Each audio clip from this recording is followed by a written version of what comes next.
Lux presents...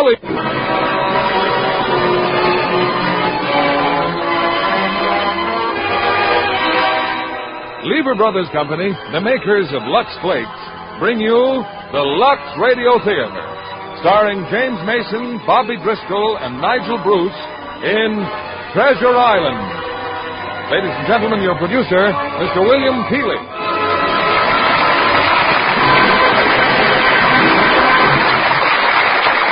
Greetings from Hollywood, ladies and gentlemen. If there is anyone in our audience who has not already read Treasure Island by Robert Louis Stevenson, then I envy you tonight's experience of hearing this exciting adventure story for the first time. You'll make the acquaintance of one of the most famous characters in literature, that fascinating pirate, Long John Silver, and meet young Jim Hawkins, who lived an adventure such as all boys dream about. Treasure Island is also the first picture Walt Disney has produced without his cartoon characters. As the stars of this RKO release, we have James Mason, who I'm sure will now add Long John Silver to his list of fine characterizations. Bobby Driscoll, one of the top young artists of the screen, playing his original role. And that excellent British actor, Nigel Bruce. They all combine to bring Treasure Island vividly to life. And I'm sure all housewives will treasure the new Lux Flakes. You know, it's hard to believe that Lux could be improved in any way. But new Lux with color freshener is more than ever the favorite wardrobe care of Hollywood screen stars. The curtain rises on Treasure Island, starring James Mason as Long John Silver, Bobby Driscoll as Jim Hawkins, and Nigel Bruce as Squire Trelawney.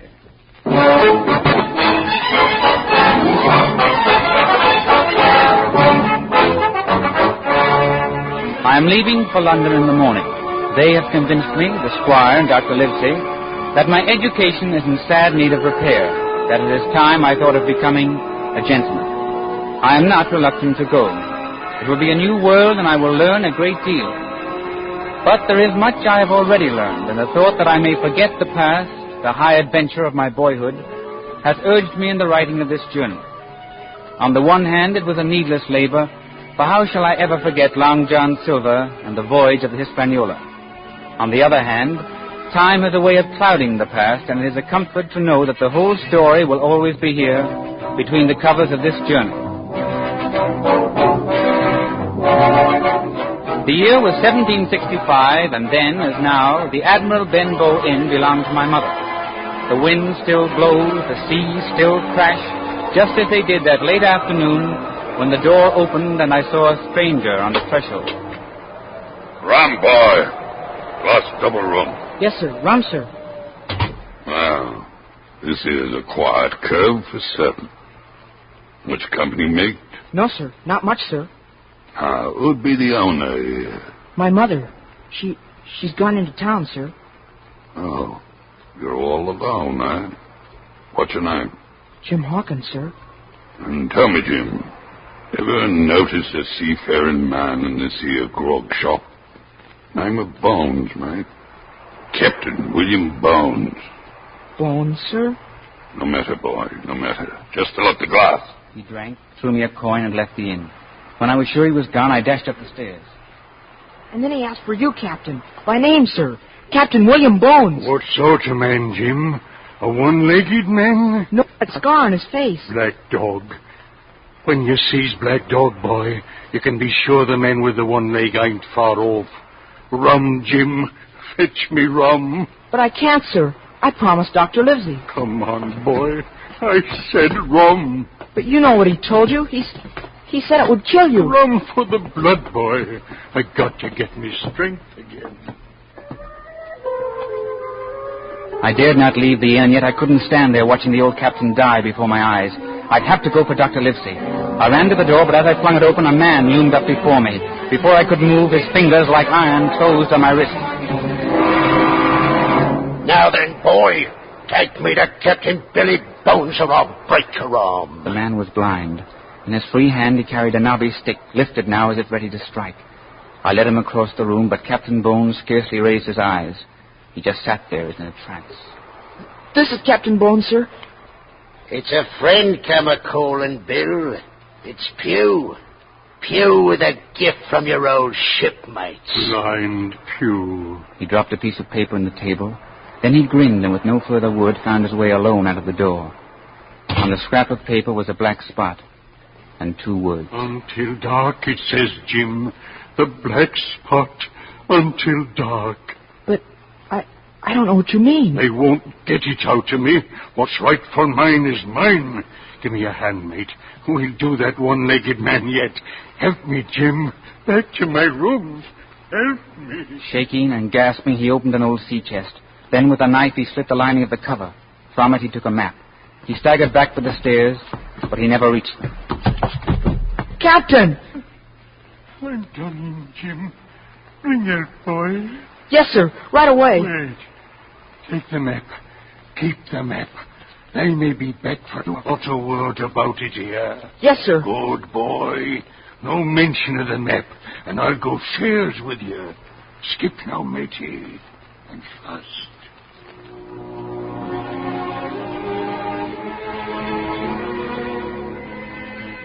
It was dark when I returned to the inn with Squire Trelawney and Dr. Livesey. The place had been ransacked. We found Captain Bones on the stairs. He was dead. Well, Livesey, what's your verdict? He wasn't killed, Squire. He died of shock or rum. I wonder now what those rascals wanted of him. I think I can tell you, sir. Now that he's dead. It was this, sir. Yes, old Jim, it's a map. Odds my life. Look what it says, Doctor. Flint's map. Flint? Flint the pirate? How'd you come by that? He gave it to me, sir. He said we'd share. Share what, Jim? Pirate treasure, lives there. Flint's gold. Oh, come now. Why, everybody knows of the ships that he plundered, but our departed friend seems to be the only one who knew where the treasure's been hid. So that's what the scoundrels wanted. The map of Flint's treasure island. Oh, you're a trump, young Hawkins. Mark my words, you will share. Listen to this, Jim. Spyglass Hill, it says, bearing south-southeast to Finger Trunk Tree, thence 2 cables south. Go on, man, go on. There to larboard, due northeast to foot of White Crag, 10 paces east, just of 700,000 pounds. Bless my soul. Why, with favorable winds and a clue like this, we'll have Flint's gold within the year. And the 2 of you are coming with me. I'll fit out a ship. You speak for yourself, Squire. I have a practice. Hang your practice. Do you think I'd go to sea without a ship's doctor? Furthermore, you assume this map is authentic. Assume, do I? Then why were those ruffians here? And why is Captain Bones dead? Tell the truth, Livesey. You're frightened. A rabbit. There's only one man I'm afraid of. Name the dog. Name him. You can't hold your tongue. Blast you. I'll be as silent as the grave. And I'm off to Bristol in the morning. You know, Jim, I believe he means it. I'll find a ship in Bristol, and then you and Jim can join me. You'll make a famous cabin boy, Jim. I'll see to that. His mother may have something to say about that. She'd listen to you, sir, if she knew you were going. To be sure he's going. I'll wager my wig on it.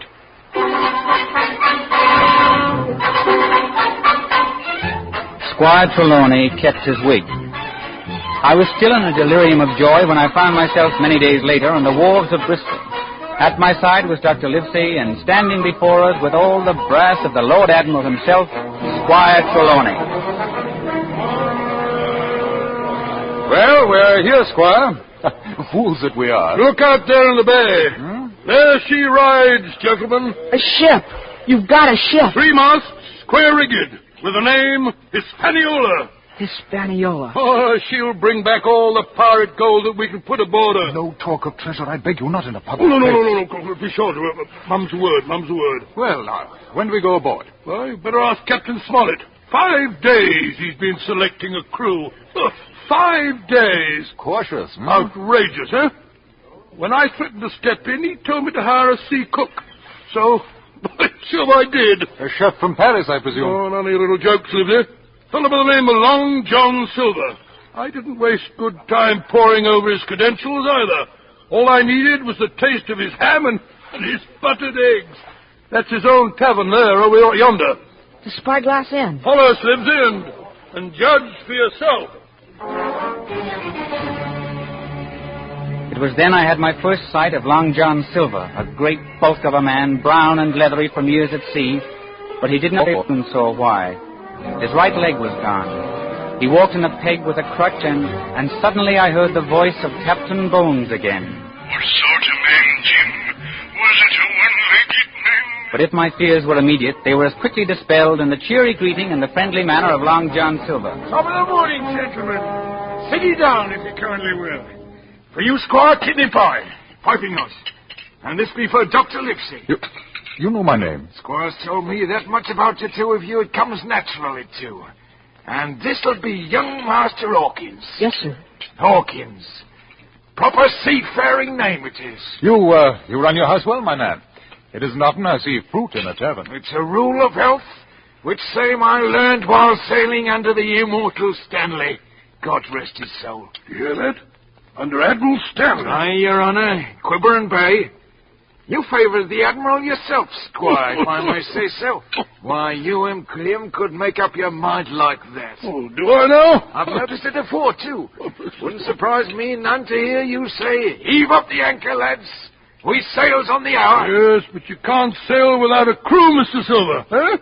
You'd think there wasn't an honest seaman to be found in all Bristol. I begs to differ, sir, if I may make so bold. Why, there's a full cargo of my old shipmates becalmed right here in town.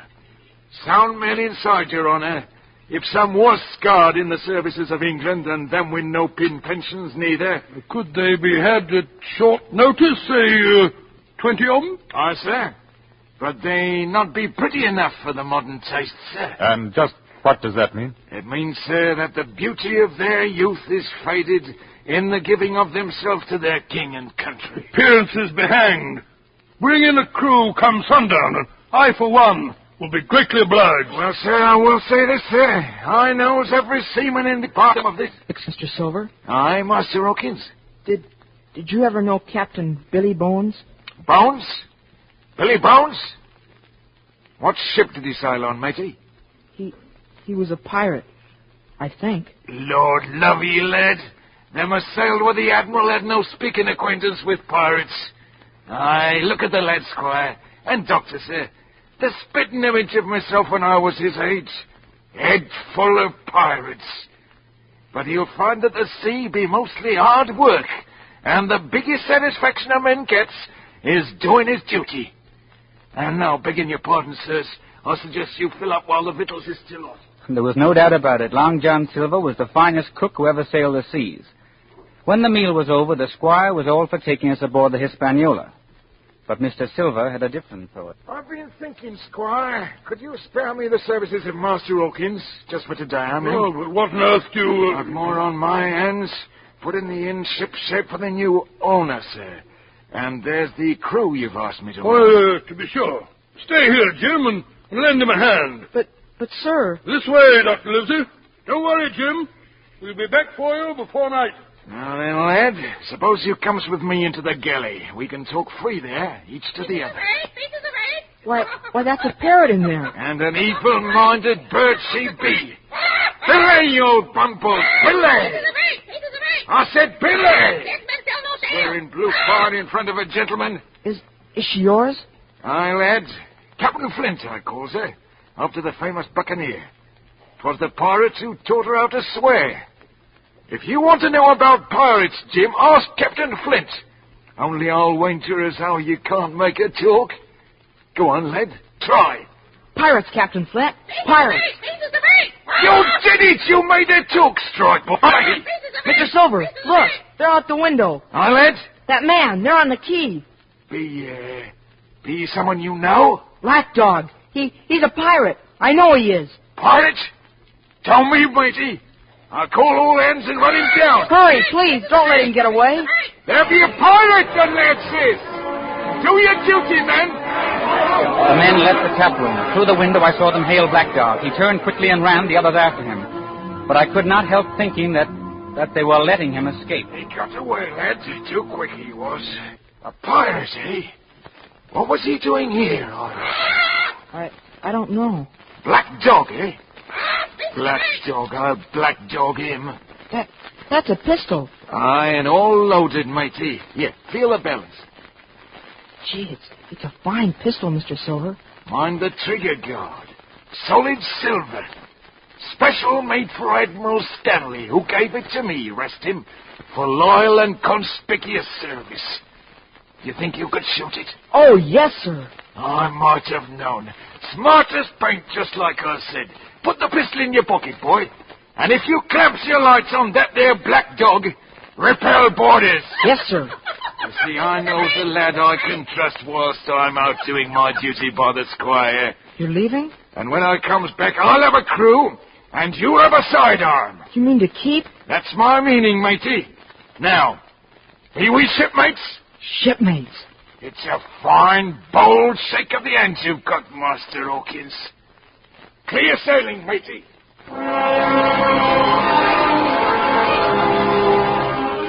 He could move amazingly fast, wooden leg and all. And as I watched him striding down the street, I wondered if in all England there was another boy half so fortunate.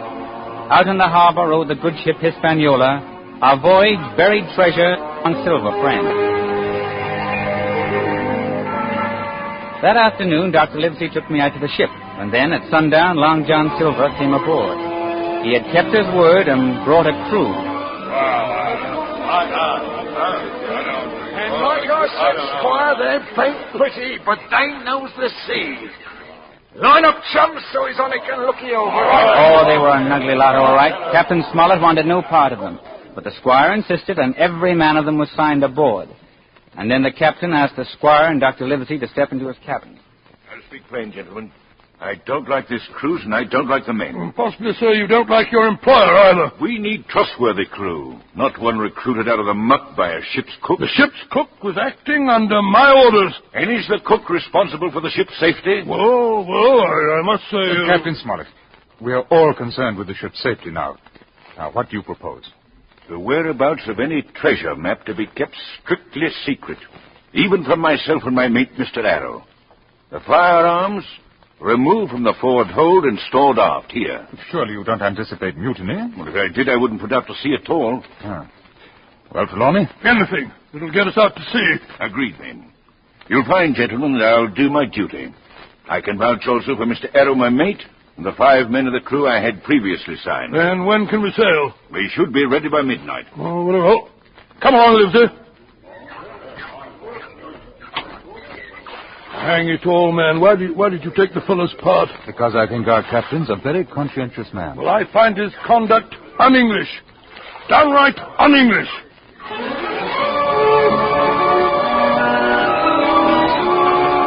That night, in the full of the moon, the sails of the Hispaniola bellied out for the wind. Our voyage had begun. I stood watching the lights of Bristol disappear, and then I was aware that someone had an hand down on my shoulder. Look hard, Jim Hawkins. It's many a day afore you see Bristol Harbour again. And you'll see other sides, matey. Things you'll never forget so long as you be alive.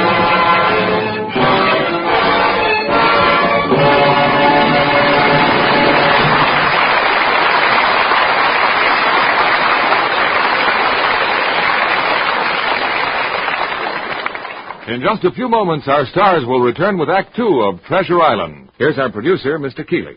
Act 2 of Treasure Island, starring James Mason as Long John Silver, Bobby Driscoll as Jim Hawkins, and Nigel Bruce as Squire Trelawney.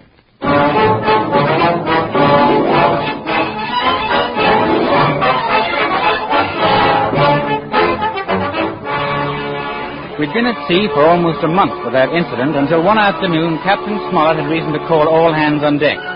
Mr. Arrow, the mate, had found a pistol in one of the seamen. Since this is the first offense, I shall let it go unpunished. But let it happen again, and the penalty will be 15 lashes. Crew dismissed, Miss Arrow. If one man was guilty, I was no less so. But I had a friend to turn to, Long John Silver. So I'll have to turn in my pistol, too, won't I? You know, yeah. It'd go hard with Long John if you was to turn it in now. But why? Well, he's a captain with a suspicious turn of mind, and here I am, handing out firearms to an able-bodied seaman like yourself. I'd do no harm with it. Would you keep it out of sight? Oh, yes, always. And you ain't given to no rum drinking neither, are you? Oh, no, sir. No quarrelsome neither. So as my advice, Jim Hawkins, is keep the pistol in no heart to nobody. Whatever the outfit. Thank you. Ain't licensed just 'cause I wants to protect myself. Avast! It's time you learn, George Merry, just who is captain and who gives the orders. A captain it was. A captain wouldn't have that mite around sticking his nose in the forecastle business. You'll lay your finger on Mr. Arrow and you'll answer to me, George. Personal. Mr. Arrow be a friend of Long John Silver. And I plans to take care of him. Be that clear to you, mates?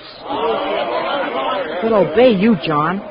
Even before Mr. Arrow, I guess. Was you and me worth our salt, matey? We'd think out of a way to sweeten Mr. Arrow's disposition. Like something special for his supper. A plum pudding, maybe, for a cold, stormy night. Stormy night? She's clouding up, Jim. We'll rock proper come evening. Only plum duff ain't no better than bilge water without rum. Can't you get rum for cooking? And have Captain suspect me of sneaking double grog? Then why don't I ask Squire for some? Without Captain knowing? I'm sure I could. Blow me down, you're a good un, Jim. I seen that from the start. Get the rum, boy. Bring it to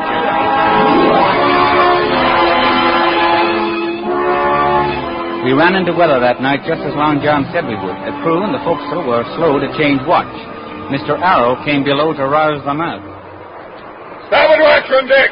Lively now. Starboard watch on deck. Mr. Arrow, would you spare me a moment, sir? Well? If you'll step in the galley, sir. Plum duff. Made special for you, sir. I'm obliged, Mr. Silver. Then have your fill, sir. And this here bottle is what gives it its flavour. How full it is, so sweeten it, sir, to suit your taste. Aye, sir, to suit your taste.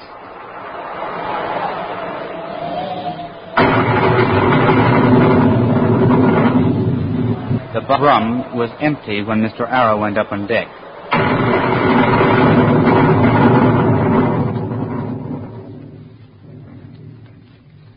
By morning, the storm was over. It was Squire Trelawney who told me the news. A tragedy, Jim. A tragedy, a great tragedy. Squire, what happened? Mr. Arrow, last night in the storm, apparently was washed overboard.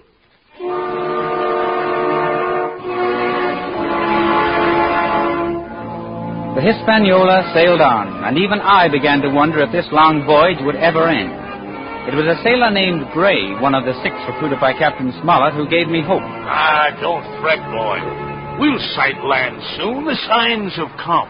What signs, Mr. Gray? For one thing, the crew's turning quarrelsome. Then the beer's all gone, and water kegs crawling. Sure signs, boy, of a landfall. But there's still some apples left in the barrel. Well, when the last one's ate, we'll sight land for sure. Then I'm going below and eat them all. I went below to the apple barrel. It was a huge barrel, and being almost empty, I found I had to climb in to get at the few that were left.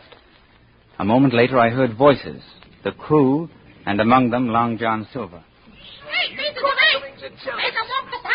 Make them off the plank. Well, we can take this ship right now. What are we waiting for? Aye, since me and Anne's joined you, the only ones on the captain's side is Gray and Joyce and Hunter. And I say cut their throats. And I say there'll be no killing till I gives the word. You're growing soft, John. When we was with Flint, you was all cut and ripped. You thick-headed swab. Who got rid of Arrow so quiet no one even suspected? Not even young Hawkins, who brought me the rum for the job.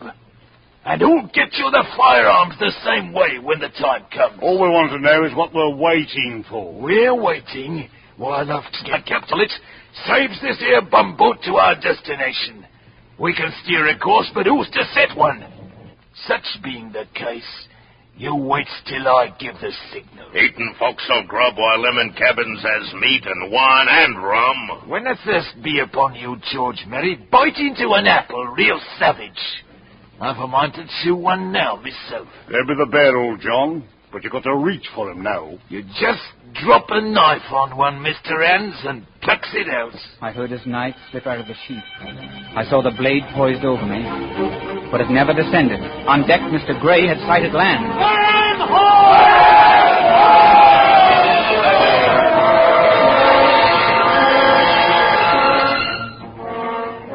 I climbed, shaking, from the barrel and ran to Captain Smollett's cabin. To him, the squire, and Dr. Livesey, I told what I'd overheard. Long John Silver. I just can't believe it. I never questioned his loyalty. Captain Smollett, sir, I'm a fool. No more than I, Squire. Well, it appears there are precious few of us now. I make it 8 of us against 20 of them. But you forget Jim Hawkins, sir? 9 of us, then. Well, we have all the firearms. Can't we surprise them? That's my plan, once we get them all ashore. As I see it, they'll not make their move until we've found the treasure. Meanwhile, give them no cause for alarm. Jim, you've brought us this warning. I wonder, can you do it a second time? Could you keep your ears open, lad? Stay friends with Silver?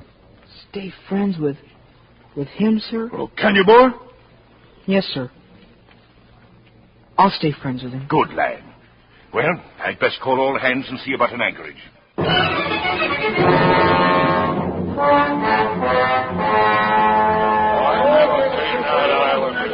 Now then, have any of you ever seen that island before? I was cook once on a trader as watered here. Do you remember the anchorage, Mr. Silver? Yonder, sir. There in that inlet. You give me a strong pull with the longboat, and I'll guide this ship in like a lamb. Good. Stand by to drop anchor in low on the boat. Any questions?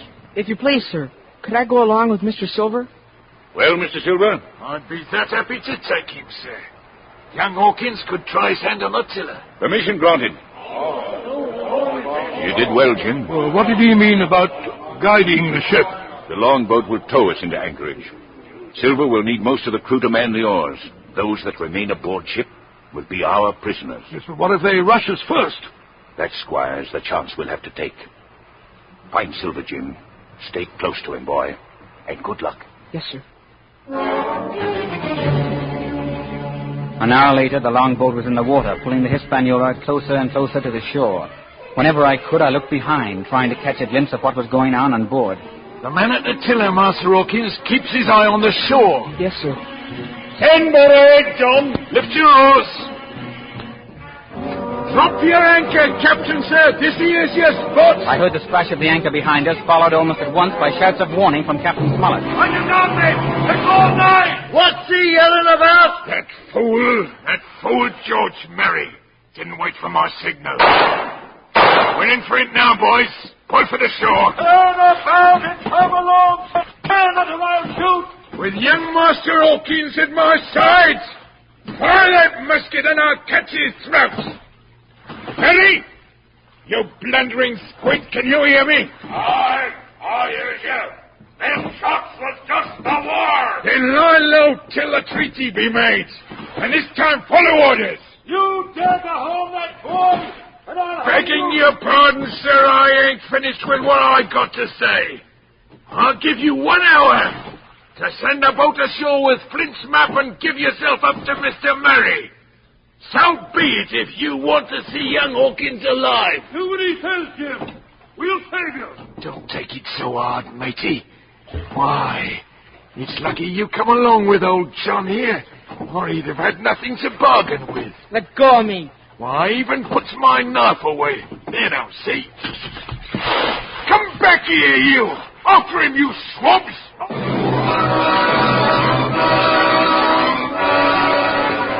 I had jumped into the shallow water and struggled for shore. It was heavily wooded beyond the beach, but how long I could elude them, I didn't know. I could hear them crashing through the brush after me. But gradually the sound of my pursuers grew distant. They'd gone inland, and later a wisp of far-off smoke revealed they were making camp.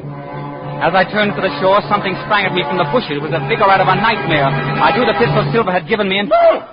No! Don't shoot! Don't! I'm poor Ben Gunn, I am. You wouldn't harm poor Ben Gunn. Out of my terror, I saw a human being, scrawny, long-haired, and bearded, his bones covered with pieces of tattered canvas. He was on his knees now, imploring me. It's just me, poor old Ben Gunn, what hasn't spoke to a Christian these 5 years now. 5 years? Were you shipwrecked? Nay, mate, marooned. Tell me, that ship, with that big Flint's ship? No, Flint's dead. But I seen his men. I seen them come ashore. I'm a snake biter. Aye. And is there among them a man with 1 leg? Long John Silver. And I hate him. Oh, he's come back. I'm as good as dead. It was him as marooned me. What be your tack now, young master? Well, if you could help me row a longboat. Boat, says you. Ben Gunn's your man, says I. What might you call yourself, mate? Jim. Well, now, Jim, you just follow Ben Gunn. Not a sign of anyone on the beach, Squire. Not that I can see. Oh, pray God the boy's still alive. What about the stockade at the end of the cove? It appears empty. Without arms, I'm sure those cutthroats went inland. Well, behind that stockade, we stand a chance of rescuing young Hawkins. Precisely.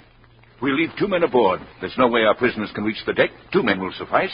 We'll load the jolly boat with supplies and come back and forth to relieve the guard. Good. Then let's be at it. Stand by, Mr. Gray, to start the jolly boat. Ben Gunn had led me to a cluster of rocks. Carefully hidden among them was a tiny boat. Made her with my own hands, I did. Bamboo, Jim, and goat skins. But first, says I, we'll see if the ghosts be clear of Flint's men. It was then we saw the jolly boat heading for shore. They were coming for me. I'd be saved. Coming ashore, says you. But what might that be, says I. There on the ship, look here, Jim. Men crawling out of the portholes, climbing up to the deck.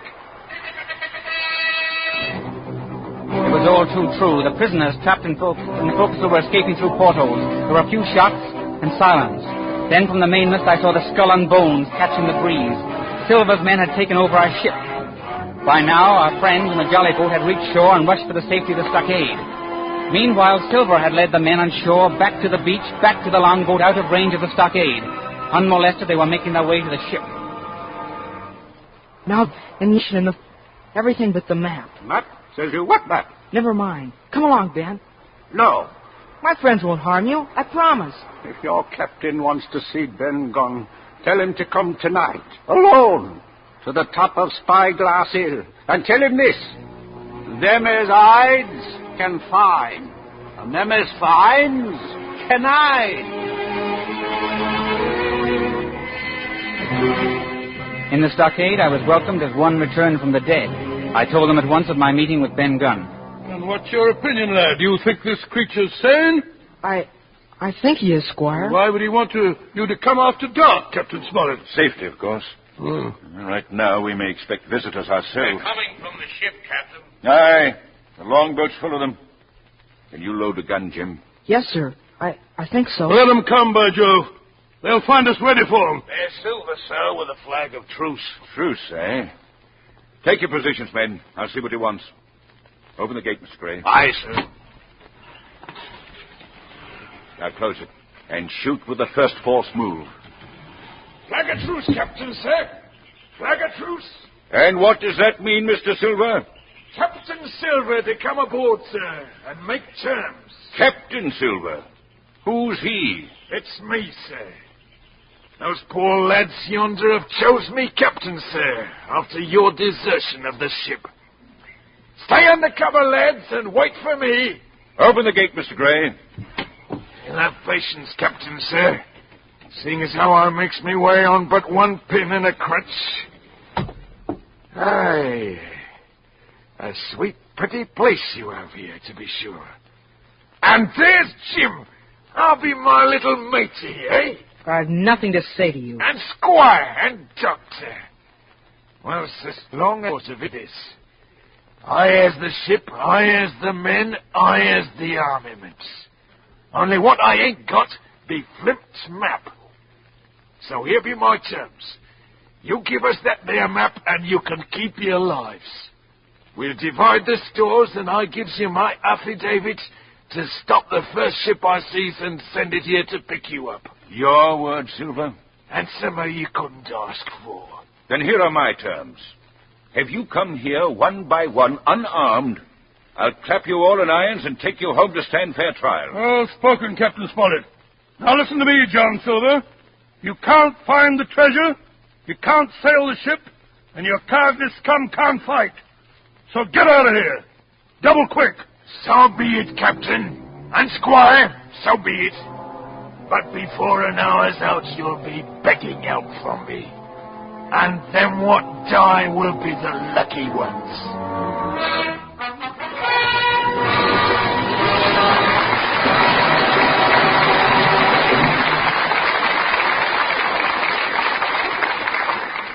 After a brief intermission, we'll resume with Act 3 of Treasure Island.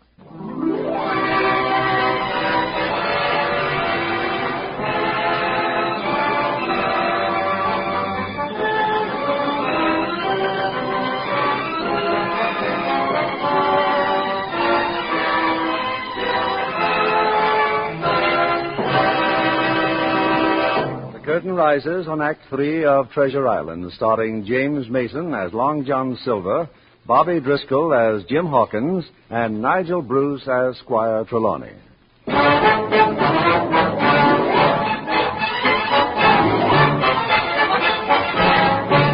Silver and his men attacked us immediately, but the stout logs of the stockade held, and we drove them off, though not without cost.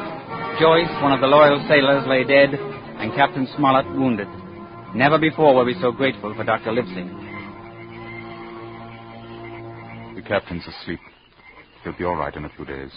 Do you think they'll attack again tonight, sir? You don't know, Jim. It's hard to foresee the end of this. Yes, that's true enough, lad. Therefore, I want you to have the treasure map. It's yours by rights, you know. If that's your wish, Squire. And if the worst comes to the worst, don't hesitate to buy your life with it.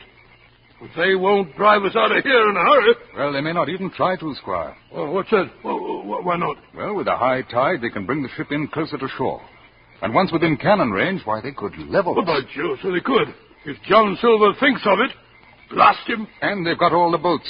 Otherwise, I'd try to get to the ship and cut the anchor rope. But if we can't stay here in the stockade... Jim, you spoke of Ben Gunn and a meeting tonight. Perhaps he knows a place where we can hide. I'm sure he does, sir. I'm sure he does. And I'll go looking for Mr. Gunn within the hour. I, too, had a plan. Under cover of darkness, I slipped unnoticed from the stockade and reached the rocks where Ben Gunn kept his little boat. In my belt was a knife. I paddled silently out of the Hispaniola, climbed to the deck, and cut the anchor rope. So it be you, young Master Hawkins, come to join us, evil swabs, is it? It was Israel Hands. I struggled with every ounce of strength and broke away. But as I did, the map of Treasure Island fell from my shirt. Hemp's map. So it was you what had it. I grabbed it from the deck and leaped for the rigging. I climbed higher and higher, but Hands was behind me. When I could go no further, I drew the pistol from my pocket. Stay where you are, Mr. Hands. You got a pistol, Master Hawkins. Go down to the deck. Just like Silver said, smartest pains. Coming here with me all alone on board. One more step, Mr. Hands, and I'll blow your brains... Suddenly he grabbed his knife and threw it. There was a great burst of pain as it pinned my shoulder to the mast. But I pulled the trigger, and the body of Israel Hands hurtled into the sea.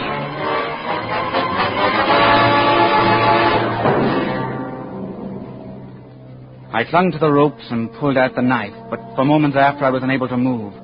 And then I saw that the tide was carrying the ship toward shore. Somehow I climbed down and made my way to the beach. Dr. Livesey. Squire, it's me, Jim. Open the gates. Please, Dr. Livesey. Strike me, it's matey. It's Jim. Silver. I must have fainted. When my senses returned, I was in the stockade. My friends were gone, and in their places stood Long John Silver and his cutthroats. But I made no move to let them know I could hear their talk. They've been bleeding bad. Someone binked him for certain. Save me from cutting his throat, a little swab. Avast, George Murray, stand clear. Avast, is it? Maybe a touch of steel would show Master Hawkins which side you were on, and some others I could name as well. Maybe you think you'll be captain here, eh, George? This here crew would lay a sight more confidence in a captain as allowed us our say about enemy prisoners. Why, you knothead. With him bad hurt, they'll part with the map to save his life. We'll hoist another flag of truce and hail the doctor. Before this crew takes any more of your orders, we claims our right of counsel. Aye, according to rule. Then have your counsel and be hanged.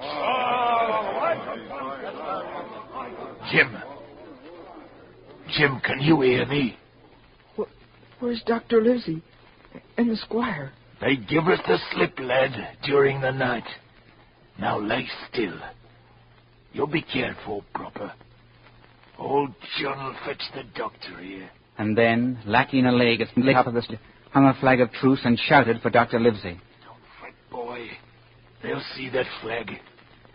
And, speaking of seeing things, I just been seeing something myself. The Hispaniola beached on the shore. That be your doing, Jim. That be the cause of your hurt. Yes, I cut the anchor rope. 'Tis a real wicked trick, Jim. And was I you, I'd keep my mouth shut about it. We finished counsel, Mr. Silver. This be for you. A piece of paper, is it? With a spot of black on it. And the word deposed. Wrote very pretty, George. We're choosing a new captain, and do they vote me in? I'll see. There'll be no voting until the treasure map be disposed of. Until then, the black spot ain't worth a biscuit. Map or no map, we ain't giving up no hostage till we lays hands on treasure. And I'll be to find same without the map. Silver! It's him, the doctor. He's seen the flag. And I too, all of you. It's young Hawkins, sir. He be hurt. If Jim's there, bring him out of the stockade. If I set you out yonder, Jim, do you give me your affidavit not to slip cable? Yes, word of honor. Stand by while I parley. And a sharp lookout on all sides. My eyes be on a man what's trying to get a foot in each camp, and him with only one lie. We met some 50 yards from the stockade. As gently as he could, the doctor dressed my wound. Taken to knifing boys, eh, Silver? Not me, sir. Why, if it hadn't been for Long John, he'd have had his throat cut. He got aboard that Hispaniola, sir, which same he's gone and beached. He's what? Last night. Yes. Even so, when I found the lead, after it's gone, you've got to save that dear boy. Oh, so Captain Silver wants to join us again, huh? Yep. I'll be honest and open with you, as I always am. I do. I think's gold dust of this dear boy. Took to him like pitch, I did. You'd have killed me yourself if you'd have had the map. But you'll never get it. I'll die first. But I got the map, Jim. Be this the same or be it not? Doctor, he's got it. Last night when I picked you up outside the fort, there the map be in your shirt. But old John ain't human, he ain't. He didn't care about saving his little mate's life. All he wanted was this here map. And what good's a treasure without a ship to haul it? And what good be a ship, sir, if only to haul me to the hangman? Now, was I to further preserve young Hawkins' life, do you think you could save mine? You can save Jim. I could guard the boy from them there scum, but they'll not give up till they seize the treasure dug. I want to speak with the boy alone. Speak and be welcome. I'll stand off. Jim, I don't know how you managed to save us that ship.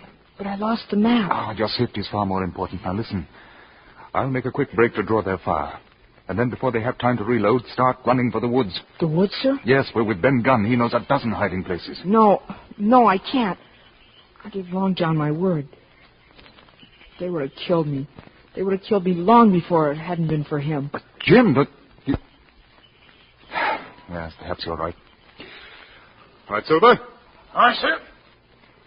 Now, you stay close to this boy. If we get out alive, I'll do my best to save you. You couldn't say more, was you my own mother? No, heaven forbid. Good luck, Jim. Back in the stockade, Long John Silver told the men he had just got the map from Dr. Livesey. And now, boy Thunder, I will resign. Elect anyone you please to be your captain. I'm done with you. At once the treasure hunt was underway. They followed the map with unholy care, and in a frenzy they started to dig, clawing at the ground like animals. In a matter of minutes they struck the chest. Wild-eyed and gasping, they heaved it to the surface and broke it open.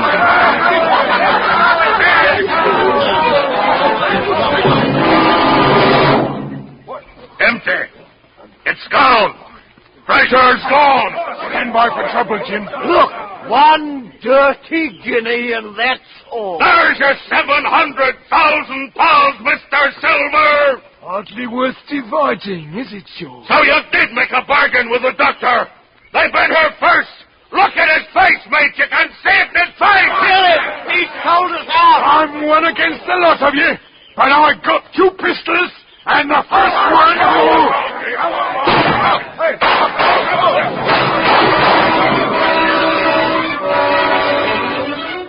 Long John Silver had fired only once.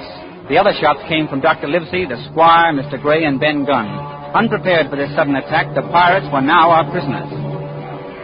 Ben Gunn, to think it was you what done me.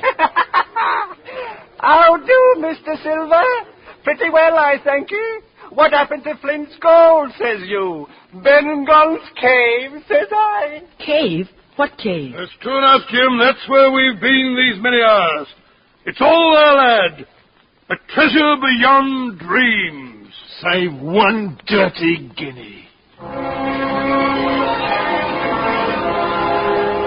So it was, just as the squire said, treasure beyond dreams. First came the task of taking our prisoners to Hispaniola, then the matter of loading her and after shore for Long John Silver. I've been thinking, Captain Smollett, as to how you'll ever clear the vessel and get her out to sea again. I tied in a stretch of canvas and she'll float off whenever we've a mind. Yes, and that brings us to your fate, Mr. Silver. I stand as ever, sir, ready to do my duty. And happy I am to think I had some small hand in saving young Master Hawkins. And does that clear you of the crime of mutiny? Please, Squire. He did save my life. Then, my boy, you're free to testify on his behalf. He'll have a fair trial in Bristol. And now, Captain, I'll take this scoundrel back to the ship and clap him in arms. But not alone, Squire. Mr. Gray, you and Jim, take them in the longboat. Not a move out of you, Silver. None of your monkey shines, mind you. Would you permit a word, sir, with matey? Talk your fool head off for all I care. Thank you. Thank you kindly, sir. Jim, lad. I'm thinking of Captain Flint, I am. She be still in the stockade. Will you take the parrot, boy? Only remember she can't abide a cage. None of us likes cages, Jim. I couldn't, Long John. You be fond of the bird, ain't you? I'd like to keep her, but she'd only remind me of you. Well, no matter.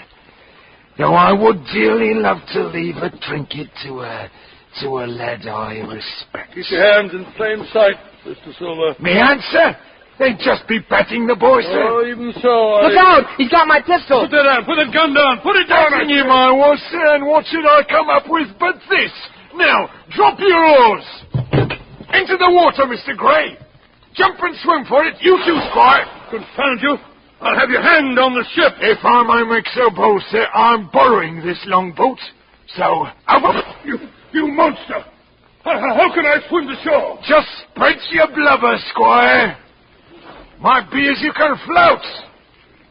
As for you, Jim. I'll jump. You don't have to tell me what to do. Belay now. I can't row and steer both. So I'm asking you to set me a true course through the channel, and I'll put you off on yon piece of rock. And if I don't... It's the last thing I'll ever ask of you, matey. I took the tiller. I sat in silence as he rowed desperately. It was a narrow channel. Finally, I saw my chance. I yanked the tiller and drove the boat into a sandbar. You put us on the bar. Climb over and shove me off. I'll take no orders from you. And you can't do it yourself, can you? Not with one leg. You put me on here and now you'll shove me off. Oh, by the powers, I'll crack your neck. They're coming after me in the jolly boat. And they'll take you, and I'll hang you for your crimes. I'll take you to Bristol and... They can't hang you, John. Jim, boy. Jim. That's it, lad. Shove a nose out. I must have known you'd never let him hang your own shipmates. I'll hoist a bit of sail out yonder. I'll make it safe enough. Goodbye, matey. Good luck to you.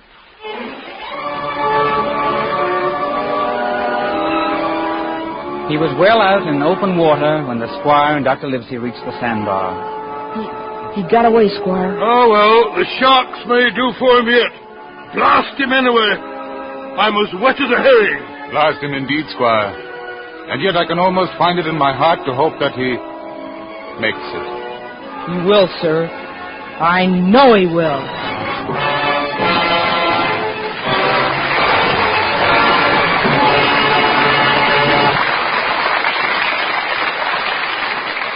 Before our stars return for their curtain calls, here's Libby Collins with the movie news of the week. News about two premieres. First, one of the most important Hollywood premieres in recent years. Tomorrow night, 20th Century Fox will open The Mudlark at the Chinese Theatre for the benefit of one of Irene Dunn's favorite charities. An opening that will mean new laurels for Irene. Yes, indeed. It took a lot of courage to play England's beloved Queen Victoria with an all-British cast. And she won them completely. From all over England, they sent her little souvenirs of Victoria. The entire action in The Mudlark takes place in one day, doesn't it? Uh-huh. An adventurous urchin induces the widowed Victoria to break 15 years of seclusion. That must have simplified Irene's costume. Well, yes and no. The white touches, for which Victoria was famous, had to be kept spotless.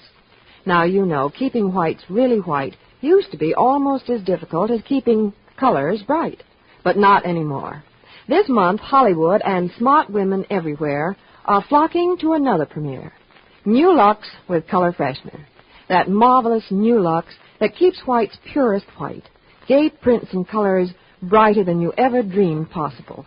It's a real beauty bath for colors. Irene Dunn has been a Lux fan for years. And she says this New Lux is more marvelous than ever. Why, it leaves even delicate lingerie shades so ravishingly lovely she can hardly believe they aren't brand new. Now, more than ever, screen stars insist on New Lux with color freshener for all their personal things. It renews all the sparkling beauty of lovely slips and nighties, dresses and blouses, every time you wash them. And it's mild and safe as ever. New Lux with color freshener is in your store now. Get a big box tomorrow. Give all your washables that nicest new Lux look. Now, here's Mr. Keeley with our stars.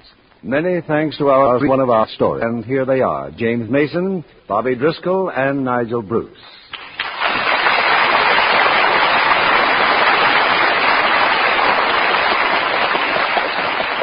Bobby, you've appeared in Walt Disney's pictures before, haven't you? Oh, yes, but I didn't like playing in them as well as Treasure Island. Why was that, Bobby? Well, they had animals in them. You know what scene stealers they are. Oh, yes, we know all about little scene stealers, don't we, Nigel? Yes, here we do. You know, Bobby, I first played Squire Trelawney in 1934. It's a great story of England, Treasure Island. Tell me, Bobby, how did you like England where you made the picture? Oh, just fine, Mr. Bruce. It was quite an experience. And how about the Lux Radio Theatre? Did you enjoy playing here, the rehearsals and all? Oh, just fine. Except in England, after the rehearsals, we always had tea. Well, here, Bobby, we all have Lux flakes. I think that's a much nicer arrangement, isn't it? You know, you're becoming quite Americanized, James. I understand that you've named your new picture company after one of their cities, Portland Pictures, isn't it? Yes, Nigel. Well, it's indirectly, yes. It's really named after my young daughter, Portland, who is named after her godmother, Portland Hoffer, who in turn is named after Portland, Oregon. It's a little confusing, isn't it? Well, it is a bit, old man, yes. Incidentally, our first picture production is A Lady Possessed, adapted from my wife's best-selling novel. You certainly have a talented family, Mr. Mason. Now, you're pretty talented yourself, Bobby. Acting, athletics. And don't forget, I'm a Boy Scout. I was one once, Bobby. Oh? About 80 years ago. Bill, I understand that next week your play is a romantic comedy. Yes, James, it's that entrancing one from Universal International Studios, Louisa. And as our stars from the original cast, we will have Ronald Reagan, Ruth Huzzy, Spring Byington, and Piper Laurie. What a cast. We'll be listening. Good night. Good night, and happy treasure hunting.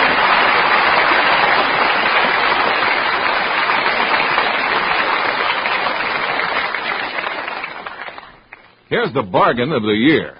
A pair of all-purpose kitchen shears for only 50 cents. Now, during Lever Brothers' Star Value Sale.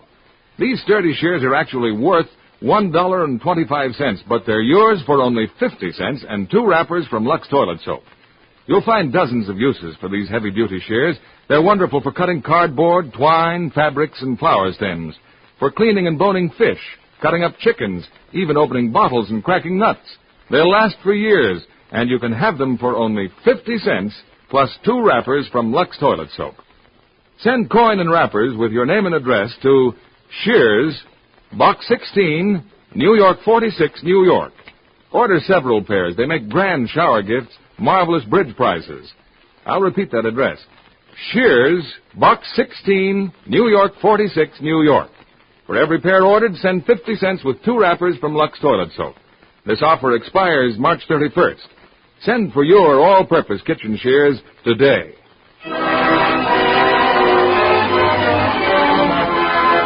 Viva Brothers Company, the makers of Lux Flakes, join me in inviting you to be with us again next Monday evening when the Lux Radio Theatre presents Ronald Reagan, Ruth Hussey, Charles Coburn, Edmund Gwenn, Spring Byington, and Piper Laurie in Louisa. This is William Keighley saying good night to you from Hollywood.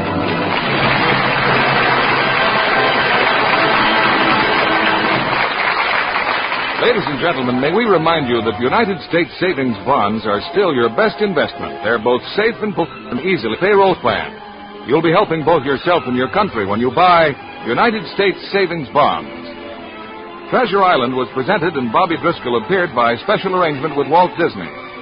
Heard in our cast tonight were Charles Davis as the narrator, Ben Wright as Dr. Livesey, and Bill Johnstone as the captain. And Herbert Butterfield, Bill Conrad, Jay Novello, Eric Snowden, Ed Max, Norman Field, Lou Krugman, Eddie Marr, and Dorothy Lloyd.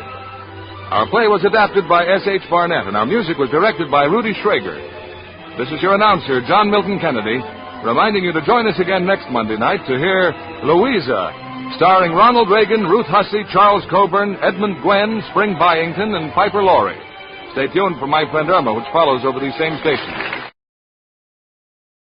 Milton Kennedy, reminding you to join us again next Monday night to hear Louisa, starring Ronald Reagan, Ruth Hussey, Charles Coburn, Edmund Gwenn, Spring Byington, and Piper Laurie. Stay tuned for My Friend Irma, which follows over these same stations.